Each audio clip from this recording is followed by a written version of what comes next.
Welcome to Locked On Heat. On today's show, we talk about the Heat's biggest problems in Game 4, how they can correct them going into Game 5, which is set to be the biggest playoff game for the Heat in a decade. What more do the Heat need from Bam Adebayo, Jimmy Butler, and Tyler Herro, and a whole lot more? Who has the edge, the Heat or the Celtics? Mo Dakhil is here. We'll tell you everything you need to know on today's episode of Locked On Heat.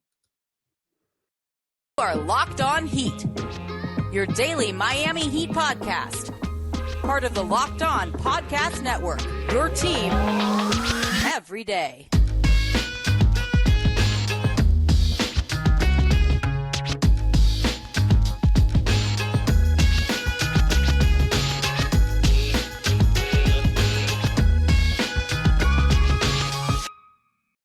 Okay, welcome to Locked On Heat, your daily podcast covering all things Miami Heat. I'm Wes Goldberg. However you may be joining us on YouTube, Odyssey, or your favorite podcast app, thank you for making Locked On Heat your first listen every day. I'm here with Mo Dakhil, basketball video breakdown and explainer extraordinaire, who does great work on the Athletic NBA show. Bleacher Report has recently started popping up on the Dan Le Batard's podcast network, and also a former NBA video coordinator. So all of this to say, Mo really knows what he's talking about. I could not think of anybody better to bring on the afternoon after the Heat got blown out by the Celtics in Game 4. The Heat missed their first 14 shots, went nearly 9 whole minutes before they scored, and by the time the Celtics were up 50-23 in the second quarter, this game was already over. You could probably argue it was over even before then. That said, it's been a weird series. Each team following a bad loss with an impressive win. There's plenty of stuff to carve into here as we head into this pivotal Game 5, but Mo, do you feel like do you have any sense of feel for how this series has gone and what has sort of stood out to you early here? I have no feel anymore. It's anytime you feel like you have an idea or it's like, okay, I've watched all these games. I'm ready. I got the handle of it. And then you go in and it's just like 5 minutes in, everything you thought of or whatever is out the window. And almost even before, because the biggest thing, Wes, that I don't think people are really talking about in this series is just we haven't had a game where both teams were at full strength. Mm-hmm. We just haven't had that yet. And it's been a very interesting thing. It's one game this guy's in, one game this guy's out. Okay, the Heat get Kyle Lowry. Okay, the Celtics don't have Robert Williams. Okay, they get Robert Williams back, but no Marcus Smart. Well, the Heat, Lowry's still playing. Jimmy Butler's going to play after missing the second half, but no Tyler Herro. Right? Like Right. It's just a very weird sort of thing. It's like it's almost. I have no idea what to expect for Game 5 because I have no idea who's going to be playing and healthy for that game. Right. I mean, Marcus Smart comes back in Game 3, or I'm sorry, Game 2, helps the Celtics win that game. And I'm writing afterwards for the Miami Herald. Marcus Smart has changed the series, changed the complexion of the series, and then he's out another game, and it doesn't even matter at that point that Marcus Smart is not playing in that game because all of a sudden Derek White is awesome defensively. Like, it's just different guys are stepping up and doing these different things. I guess we could start with the injuries there because what stood out to me these last couple games is that even if Jimmy Butler played last night, something's not right with him. That knee inflammation that kept him out of the second half 2 games ago was clearly still bothering him in Game 4 last night. It was just noticeably a different Jimmy Butler, right? What has made Jimmy Butler so great in these playoffs and why I've gotten to the point of arguing that he's a superstar, like a legit guy, like a franchise number 1, is that he makes an impact on every possession of the game. And I don't know that you could say that about really a whole lot of guys in the NBA. And my argument this entire time was I don't think you could say that about the remaining stars in these playoffs, whether it's Tatum, Luka, even Steph, because of what Steph does. He's not really doing a whole lot defensively the way that Jimmy Butler is. Like every possession, offense or defense, you felt Jimmy Butler's presence all postseason long until last night. And it was almost like he wasn't even on the court, man. And I don't you hate to just be like, well, it's just injury. And after the game, Jimmy Butler's like, can't blame the injuries. It's not bothering me, but it was clearly bothering him. And I don't think that if that's going to be something going forward, if he can't get over this knee inflammation by Wednesday night for Game 5, I think you just fold it up. Like this series is over because you need Jimmy Butler at the very least to play Jason Tatum to a draw, and then hope that that your teammates kind of rally and outplay Boston's guys. But if Jimmy's not healthy, I don't know what the Heat can do. Are you with me on that? Yeah, I think the most telling thing is 0 free throw attempts for Jimmy in 27 minutes. Listen, I'm not expecting a ton of free throws in a short amount of time, especially a game that was a blowout. But this is a guy that's averaged 7.6 free throws a game in the playoffs, and he's done a great job. In game 1, he shot like 1,000 free throws. And by the way, I felt like they were fouls. I didn't feel like it was one of Right. those instances where it was like, oh, the Celtics are really getting screwed by the refs. I felt like, yo, these were legitimate fouls. I know Celtics fans felt different about that, but that is it is what it is there. But you can just sense it. And there was no lift in his jump. Robert Williams was a nice, addition for the Celtics and a good influence in game 4. And we'll talk about that a little bit more. But Mhm. I still didn't feel like Jimmy had the bounce to go attack him, get into his body, and then try to draw a foul on him, pump fake him and go and things like that. I felt like it was a bit more um grounded, Yeah. and at his game. And I think that's kind of what led to a lot of the downfall for the Celtics excuse me, for the Heat in this game, and allowed the Celtics to kind of just come out and hey, punch them in the mouth in the first 5-6 minutes. I mean, it was 18 to Mhm. 1. Yeah, and, I thought the Celtics did a really nice job of kind of making the Heat shoot from where they wanted the Heat to shoot. You even look at the three-pointers Miami got, like, very few of them were even in the corners. It was all above the break stuff. They were barely getting to the rim, and then when they were, it wasn't even like people could talk about rim numbers and stuff like that, but watch that game. It wasn't even like dunks, right? Like when they even get into the rim, they were a foot away from being able to dunk. And so all of a sudden they had to do like these finger roll layups and things like that, which obviously don't have the same percentage as just a straight put the ball in the basket type dunk thing. So, with Jimmy, there were instances like you said where Robert Williams gets switched on to him, and I know Robert Williams is great, and he was the defensive player of the year according to the Celtics before he got hurt, and then Celtic state media started pushing Marcus Smart.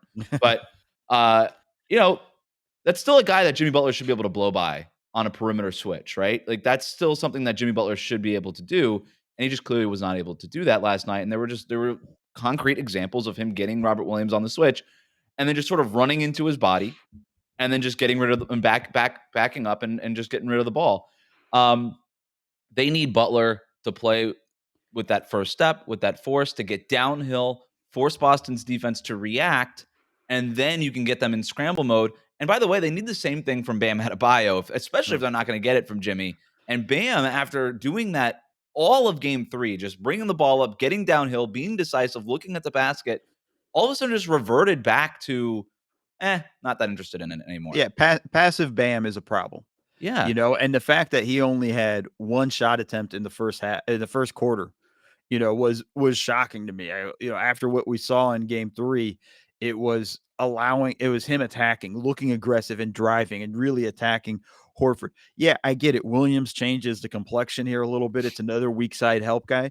That's not who's guarding Bam primarily. Mm. It's Horford, and he wasn't attacking him as aggressively as he was in game 3. But I also felt like some of that had to do with just the Miami Heat in general. I felt like their pace was really off at the start of this game. There were a couple of possessions where Lowry tried to push the ball up the court, and then they would slow down, Mhm. once they got into the half court. That's a big one, for me. In the third game, they really did fly up the court in the first half, right? Like they went Yeah. nuts early on and really kind of cashed in on a lot of that stuff. And I feel like the the pace just slowed so much, and Right. that's where Bam got going, and some of that was Kyle Lowry there. And then once they started playing in a half court set on a regular basis, it allowed the Boston defense to really kind of attack. And I thought they did a great job as the Celtics, rotating and things like that. They showed a lot of bodies. On the few occasions where Bam was able to kind of get by Williams, there was help at the rim. Mhm. There's one in the first quarter that Jaylen Brown kind of shows a bit, and Al Horford's right there. Like there was a lot of stuff that made it difficult for them. The Miami Heat are at their best when they're playing a little bit more up tempo, a little bit more speed, Yeah. even in the half court. And it's running Right. in the screens, running actions, and things like that. It was too stagnant. And in Yeah. that in Because that you're oppor- Well, because you're just couldn't allowing the run stuff. Yeah. Celtics, yeah, and you're allowing the Celtics to make their rotations. I mean, the whole plan with Robert Williams is, hey, you know what? I'm gonna sort of fake covering, like defending PJ Tucker for like a second, maybe a second and a half into the shot clock, and then I'm just gonna slide into the paint, and I'm gonna start building this wall with either Jaylen Brown or Al Horford, depending if it's Bam or Jimmy Butler attacking. And if you are attacking earlier, right? If you're playing with more pace, to your point, that's the counter to that, right? It's because you're not giving Robert Williams all that time. The same thing too when Peyton Pritchard is in the game. The Celtics were doing a really nice job of, because the first couple games here, you've had Jimmy Butler just taking Peyton Pritchard, calling his man up for a screen, getting him on the switch, and then just going downhill on Peyton Pritchard and attacking him on that switch. But the Celtics did a really nice job of calling Pritchard out of those switches, and then you'd have like Grant Williams or Robert Williams or whomever like rolling over and then and doing that. And if you're Jimmy Butler and you're just sort of posting up, putting your butt into Pritchard and just like kind of letting Boston get into their rotations, like that's no way to attack this defense. You need to move quickly with purpose, with decisiveness. And the thing is, we saw them do that in game 3 and they just got away from it in game 4. I want to ask you, like, how much, I mean, the biggest difference from a personnel standpoint is Robert Williams. Wasn't there game 3, was there game 4. Miami all of a sudden is in their head. I mean, how much is Robert Williams responsible for that? And when you see him leave PJ Tucker, just completely ignore him on the perimeter and just play the painted area, like what's the counter to that for Miami? I mean, Williams definitely had an impact. There's no question about it. There were times where they just felt discouraged in the paint. It's funny. In the first quarter, they took a lot of shots in the paint. They just only made one, and I feel like they were a bit hesitant with those things and stuff like that. I think they got to play aggressive in that they got to hit first in the sense of literally make contact with Williams. Like, I wouldn't be upset if they got a charge call or an offensive foul call because they finished and they tried to finish through Williams. I think they have to kind of get into his body and then go up with it and be more aggressive with it and more forceful. I think Jimmy even said after the game, like, they got to play with more force with that stuff. And then the counter too, if he's not going to guard PJ Tucker, you got to find Tucker in the corner. There's a play in the first quarter where Bam goes up for a layup. I think he got fouled maybe. But like, he had a easy kick out to Tucker in the corner because Williams literally pulled off of him. And Tucker's a good 3-point shooter in the corners. You got to take advantage of those opportunities. It was early in the game, but I think if you're going to get so tunnel vision on that stuff, you got to make those passes and those kickouts. And that was a big part of Bam's game 3 that doesn't get talked about much. Those 6 assists were critical. Yep. And I think that was something that really helped the offense continue to get going in that game for the Heat. Like, that's your template for Miami. Yeah. Well, we're going to look ahead more to game 5 and what Erik Spoelstra specifically can do to get a bounce back win here. But first, I want to tell you guys about Built Bar. And look, you guys have heard me read about Built Bar over and over again for a long time. And I'm telling you, this is when Built Bar is my playoffs MVP. These late nights, recording at 2:30 in the morning, way past my dinner time, way past my dessert time, way past my bedtime, but I still need a snack because I'm trying to work and put out this great content. And that's when I have a Built Bar in my bag. I pull it out, I eat it, and I suddenly have enough energy to just get through the rest of my work. And now they have a great new product called the Brownie Batter Puffs. I love brownies. You love brownies. Who doesn't love brownies? The Brownie Batter Puffs. Sometimes I just eat half the batter when I'm at home making my own brownies. That's actually what the ad read says. I don't make my own brownies. My fiance makes the brownies, and then I just eat them. But imagine if you could just lick that brownie spatula clean and then get some protein. And it's not like terrible for you. It's not packed with a bunch of sugar. And it's something that you should actually be doing instead of trying to sneak in the kitchen and do when nobody's looking. You're in luck because Built has a new creation, and this one is better than ever. The Brownie Batter Puff. You heard me right. The Puff takes protein bars to a whole new level, and they're available right now at Built.com. If you haven't tried the Built Puffs yet, then you're missing out. Puffs are a chocolate-covered marshmallow protein bar. That's right. Delicious flavored marshmallow covered in 100% real chocolate. With 140 calories, 17 grams of protein, and only 7 grams of sugar, Brownie Batter Puffs are the perfect pick-me-up for any day. All Built Puffs are covered in 100% real chocolate. That means that with Built, you can eat healthy and actually enjoy doing it. And they're made with collagen protein, which your body absorbs more efficiently and provides tons of health benefits. The Brownie Batter Puffs will have you completely forgetting that you're eating a protein bar. No need to pinch yourself. This is real life. Go to Built.com.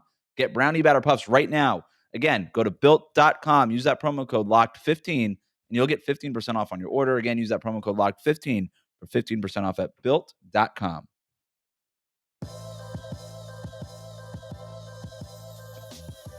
Thank you so much for making Locked On Heat your first listen every day.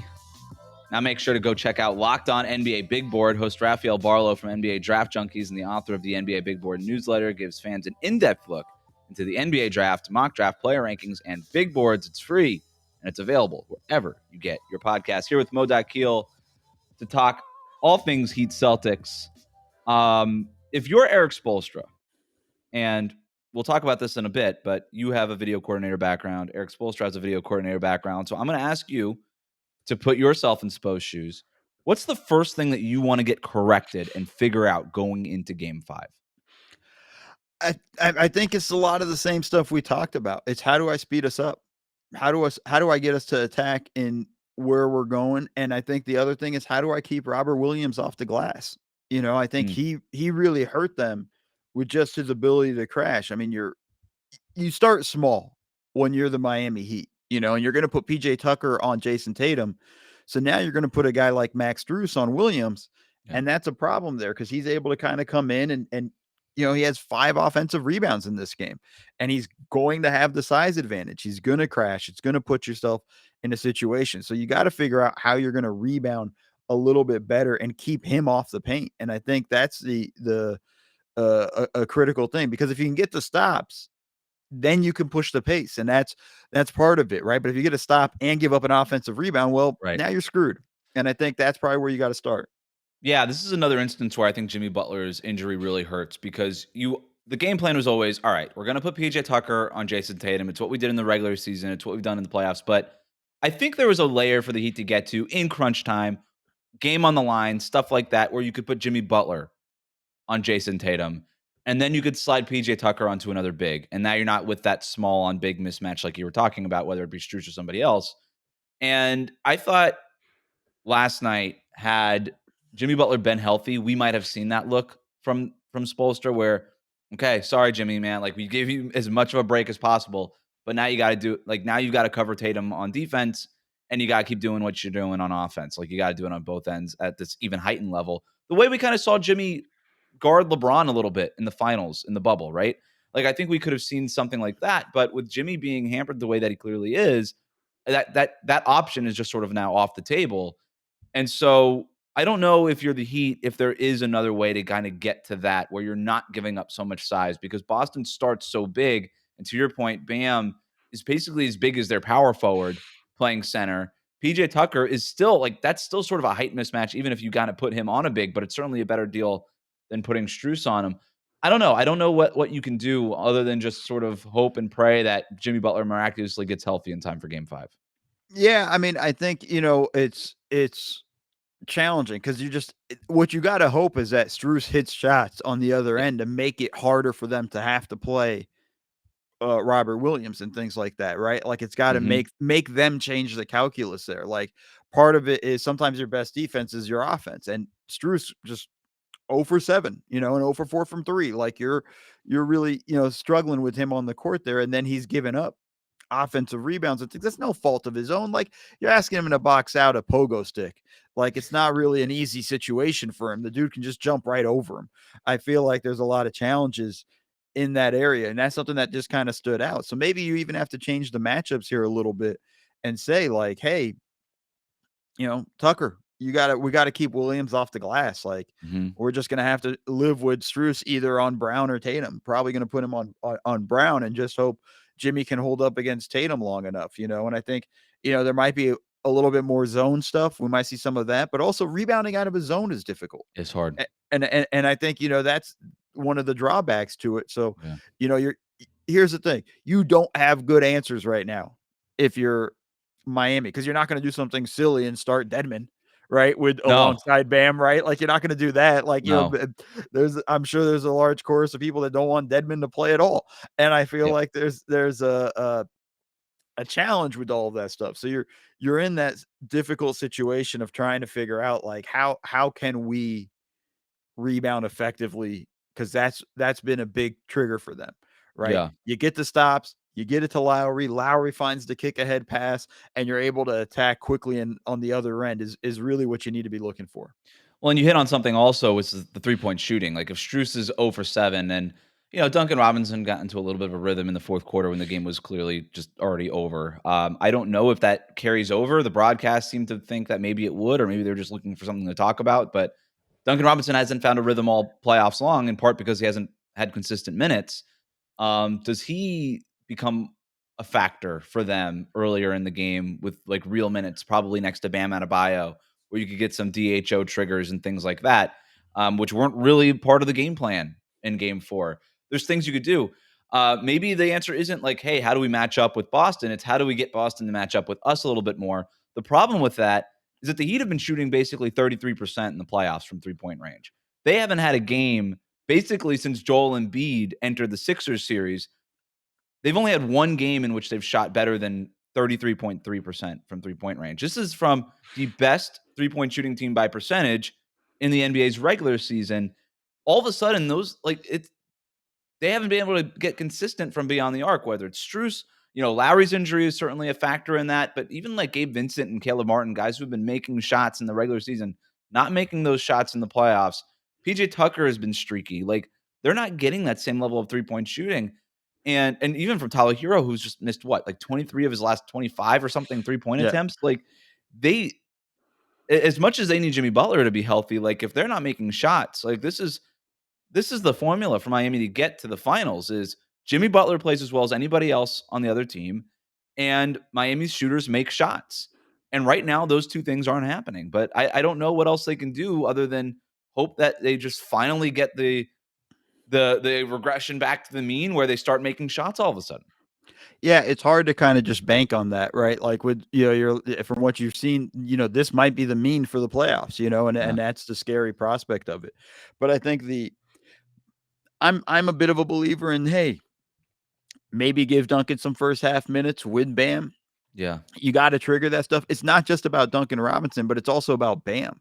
Yeah. Right. It opens up that elbow game there for Bam a little bit more. Like there's not been a lot of that in these playoffs where they just run their offense through Bam in the high post and the elbow and things like that and let him create. And yeah, I know Al Horford's a problem and can muscle him up there, but you got to get to it. You can't get away from what you do. And I think that's one of the problems that, has kind of plagued them because it's taken them out of their rhythm. Now they're getting different types of threes than they were getting in the regular season. And it's not just Robinson. You could run that with Herro when he's on the floor. You can run that with Strus even when he's on the floor. Like their threat of shooting is going to get the defense to react and might open up stuff for Bam. Like go back to game 3. They got a lot of opportunities where it was a fake handoff into driving to the basket. Bam got a couple. I know Tucker got one for sure. And I know some of it is, hey, the Celtics are playing a bit of a drop. Well, that's fine, because that means it's open threes if Bam sets a good screen on the dribble handoff. And I think you can live with that. But the key is you got to make the shots. And that's one of those things. That's not coaching. That's not anything, like anybody wants any expert analysis. Yes, make shots is the analysis. Well, the crazy thing is those shots have been there, to your point, all series, especially when Robert Williams is in the game. Everybody's looking for this counter to Robert Williams. Run a screen with his man. He's dropping 100% of the time. And that there were so many opportunities where Max Strus just came around that Bam screen. Bam even levels his guy on the screen. It sets a really good screen, and Strus just misses the open look. And sometimes it is just make or miss, but it starts there. Like you've got to make those shots because they're open. They're there anytime you want them. And then, like you said, now you're creating space for Bam. Now Robert Williams, you're making Boston's defense just think about it a little bit more. Hey, do we need to close out on these shooters a little bit more? A one step one way, and now Bam's got a straight line into the paint and at the basket. And now he's at the rim.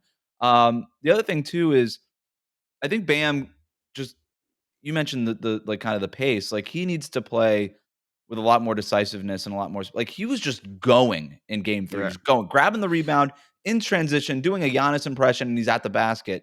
Where I just, for whatever reason, I don't know if it was because Robert Williams was behind Al Horford or whoever it was that was guarding him, Grant Williams, whatever.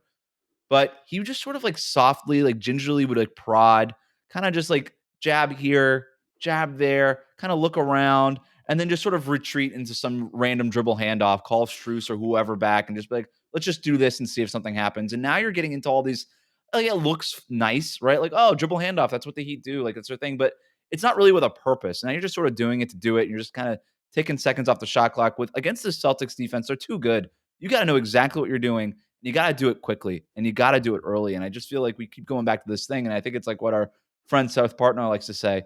Sometimes the best adjustment is just play better, and Yeah. it kind of feels like that's what the Heat have to do here. It's just funny to me, like, it's like Bam should not be afraid of Robert Williams. No. Like, I'm sorry, like, that's just, and Robert Williams is really good and a key to their defense and things like that. Bam needs to go through him. Like, there's not anything, it's I think Bam has the same game in game 3 whether Robert Williams is there or not. Mm-hmm. It's just what we saw in game 4 was a hesitancy type thing, and it's Bam, you got to go. Like, it's everything you said was right on, and that's where it's the pace again. If you slow down, it allows the defense to load up. It allows them to attack. Also, one more thing from Miami on the other guys. You got to cut and move. You can't just stand around there and allow Right. them. Like, when they load up on you, you got to cut. Your movement will get the defense to move in some way. It'll get one dude to be like, "Oh crap," and then move out of his position and open up a driving lane or a passing lane. Those are the things that need to happen there. It was just a real pitiful performance offensively from Miami, and it wasn't just, hey, they shot well or they shot poorly. It was more just, hey, like, we're not doing anything. We're just standing and watching, and we're playing a little bit scared, and that was something I wasn't expecting. No Tyler Herro as well in game 4. His status for game 5 is in question, but this is somebody who the home crowd in Miami adores, Tyler Herro, but he has not had a great playoff run so far. We'll talk about that next with Mo Dakhil, but first, our partners at BetOnline continue to be the #1 source for all of your sports betting needs and sports information. Find all the latest odds, news, and sports developments, including this year's basketball playoffs, Major League Baseball scores, flights, and even the next season NFL futures. BetOnline is your continued source for all of your sport wagering information, from live betting to playoffs, esports, and more. Head to the website today or use your mobile device to learn more about the trends in the action. It's BetOnline, where the game starts.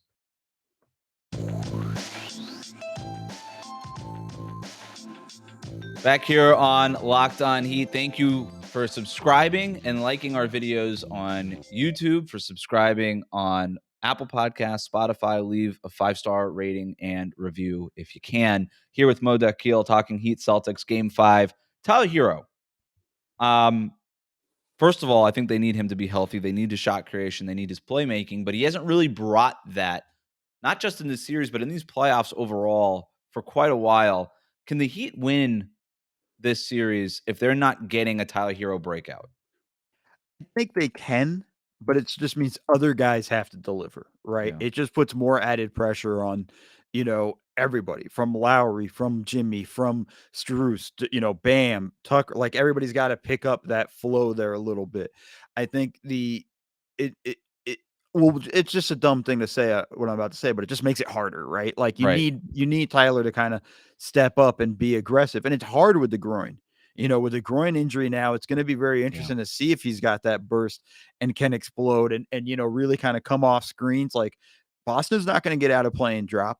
So can he come off that screen and get right into the pull-ups and knock down those shots with ease and kind of fluidity that we're used to seeing?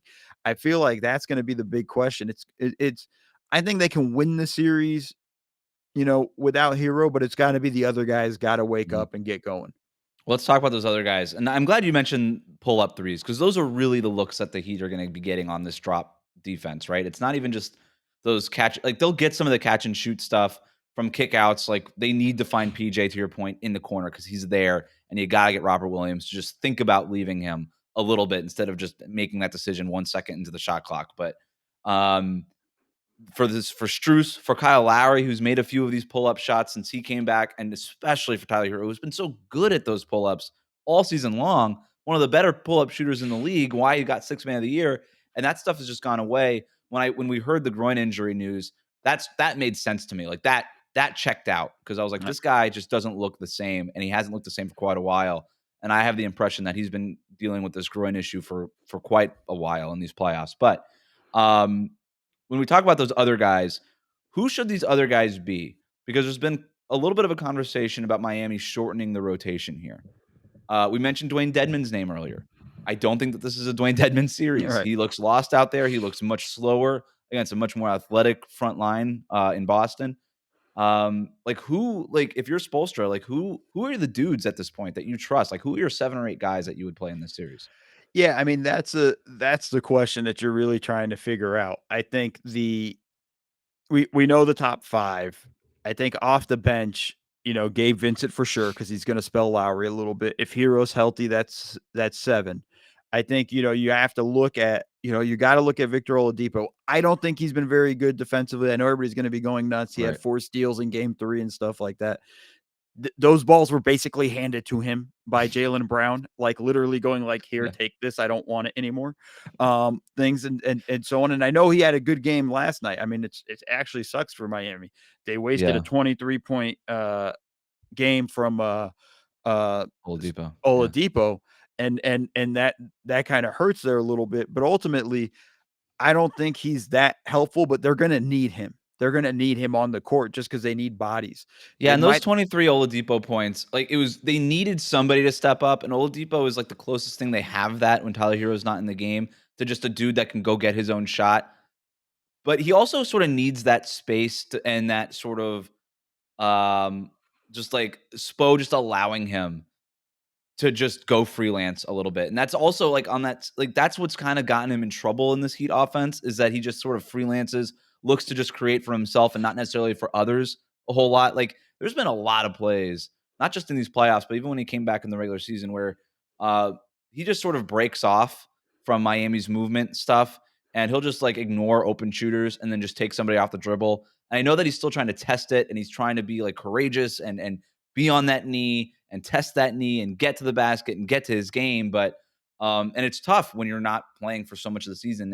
You're sort of thrown into the mix here. But um, sometimes like there's it's a double-edged sword is basically what I'm trying to say. Is like that freelancing last night looked really good when you were down by 25 points in the second quarter. right. But on most competitive nights, you don't really want all that freelancing happening all that much. It's a tough balance. I mean, there are games, I think it was game 2 where, like, he's coming into the game and trying to do stuff, dribble pull-ups off, for 3 Mhm. coming off of a handoff and things like that.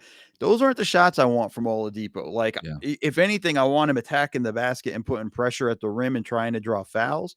I don't want him hanging out on the perimeter. He's never really been that great of a shooter. He's never been that Mhm. great of a mid-range guy. Like, those are the shots that Boston's like, "Yeah, no, take those, please. It's fine. Right. You make enough of those, we'll be fine with it."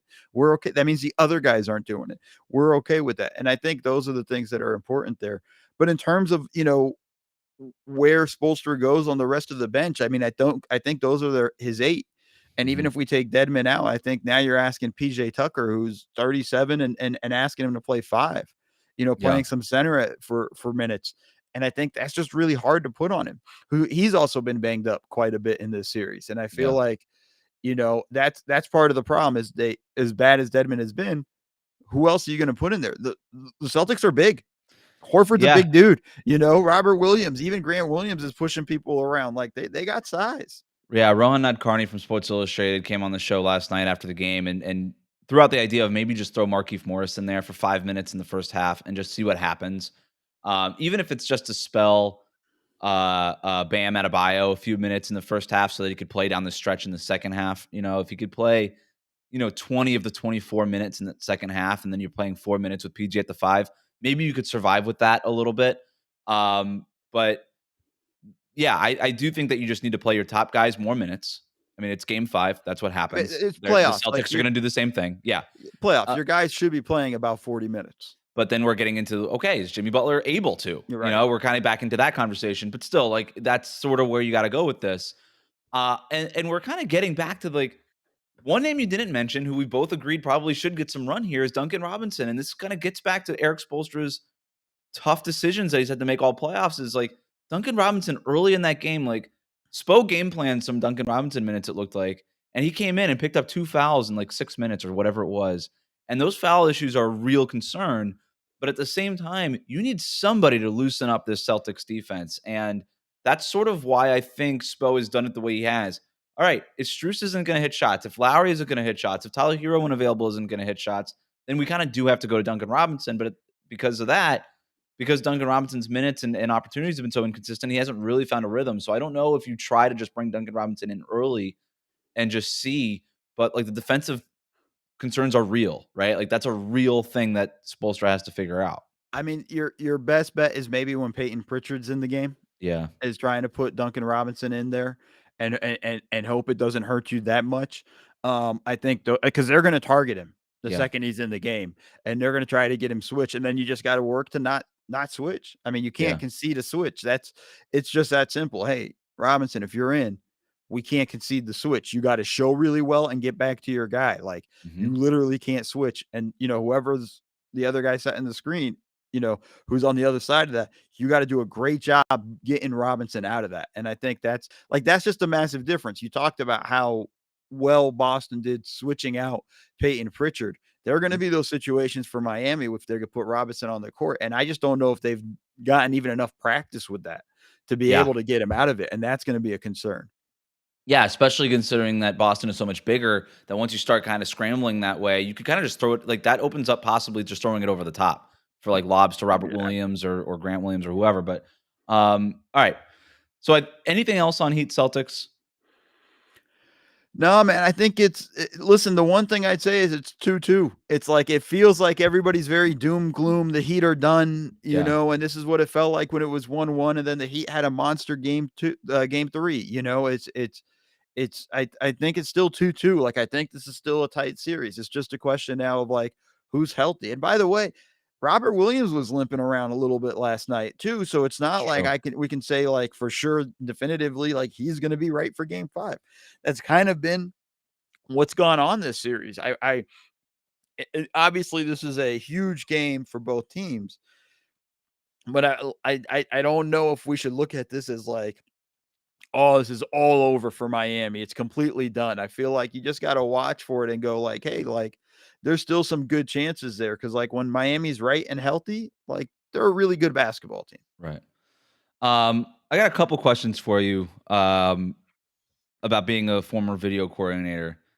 We all know that that's a big part of Erik Spoelstra's story. So do you feel like a kinship with Spo? Is there like a clique? Do you guys have like a club, like member cards that you guys have as former video coordinators? If we do, mine got lost in the mail. Th No, but I think there's an element of understanding of like, wow, you did the work, and it's hard in the video room. Like, you're literally just most of these video rooms don't have windows, folks. Like, you're in a Right. dark room, a little bit of a cave. Like when I was with the Clippers, we didn't even have a practice facility. Our video room was at Staples Center. And so like we had the servers constantly, humming in our ears. And like on nights I had to break down games while there's I don't know, Spice Girls concert or whatever, or In Sync or something or whatever. And like the whole room's vibrating because I'm underneath by the base and like trying to break down games and everything's going nuts. And things like that. It's the work was done. Like when you go like this guy was a video guy, you're like, well, look, he definitely put in some sleepless nights breaking down tape and stuff like that. You have that understanding. So there's a lot of that. So, but no membership cards, at least as far as I know. How do you think that helped him become the head coach? Because there's so much that goes into Eric Spoelstra, right? Like there's like the just sort of the adoption of all the Pat Riley stuff, and like Pat Riley was the last guy that was coming up from the video coordinator room, right? And so there's such a difference there when you compare their two sort of stories and backstories. But um, specific to the video coordinator thing, how did that prepare Spoelstra to now be a very successful head coach, one of the top 15 of all time according to the NBA, second longest tenured head coach in the NBA? Yeah, it's one, it just you've seen everything for the Mhm. most part, right? Like you have a diverse, I can't say the word today, diverse view of basketball, and you've kind of developed your philosophy your whole way up, and I think, the video coordinator was just part of his path, right? He worked his way up out of the video room, Mhm. but he didn't go from the video room right to being a head coach, right? Like Right. he worked his way second row on the, bench and climbed from there, and then from there first row, and eventually kind of earning it along the way. It's just part of his path. So, just along the way you develop your philosophy and things like that. There are things you like, there are things you don't like. You pull clips aside for your own personal playbook and stuff like that. I feel like those are just part of what he's done. Yeah. You worked under Doc Rivers, right? What were did you think that kind of going back to that Sixers series, like, what did you think about the way Doc approached that series? What do you make of everything that's kind of going on with him and the Sixers right now? Yeah, it's interesting. We should be full disclosure. I worked for Doc for a year, and then he fired my ass. Oh, okay. So it wasn't like a long tenured run with Doc, and you know, um, not the best experience. But the ultimate thing is, Did you get like the grumbly like, "Mo, you're fired." Like, what we don't need to relive those moments. We don't need to pour salt on old wounds, rip up old stuff here. Like, what are we doing here, Wes? What I'll say he threw though you is under the bus like Paul Reed? no, no, no. I actually had a pretty bad year, so I probably deserve to get fired. Um, the ultimate thing though with Doc and the Sixers and just kind of how he handled the series is he's a very stubborn guy, and that's something a lot of coaches are, right? And he Right. sticks to his guns and he has his guys. And I wrote about it. Like I thought it was nuts that he kept playing DeAndre Jordan even when Embiid was out. It was like, yo, go small. You got to junk this up a little bit. You got to be more willing to change things here and there. I think my bigger issue with Doc is just a lack of creativity in general, Mhm. with lineups and rotations and willing to try things. And also just in the regular season, experimenting with guys. Look, Miami had found some guys in Gabe Vincent and Max Strus, Duncan Robinson from years before. That comes from being willing to play through those guys making Mm, mistakes. Doc doesn't do that so much with the young guys, right? I mean, he did it with right, Tyrese Maxey, and we saw how it panned out. He didn't do it much with Paul Reed, and now Paul Reed had to kind of learn on the fly in a second round playoff series. Like right. it's a bit challenging there. Yeah. Well, I for one am glad that Doc Rivers fired you because otherwise we wouldn't be able to talk to you, Mo, and we wouldn't get all this great content that you're doing. Again, you can check out all of his work. Bleacher Report, he's got words over there. Always on podcasts over at the Athletic NBA show feed, so you could subscribe to that. He's popping up on the Lebitard feed as well, and you've got this great one Mo thing on Twitch, and you could follow that on Twitter at Mo Dakhil _NBA. If you're watching on YouTube, it's right there under his picture. Mo, thanks so much for joining me. Thank you for having me. Of course, and that'll do it for us today. Remember to like and subscribe to Locked On Heat on YouTube or wherever you listen to podcasts. Comment and leave a 5-star rating and reach us on Twitter at Locked On Heat. Thank you for making Locked On Heat your first listen every day. Now go make your second listen Locked On NBA. Locked On experts covering the biggest stories around the NBA every Monday through Friday in less than 30 minutes. It's free. It's available wherever you get your podcasts.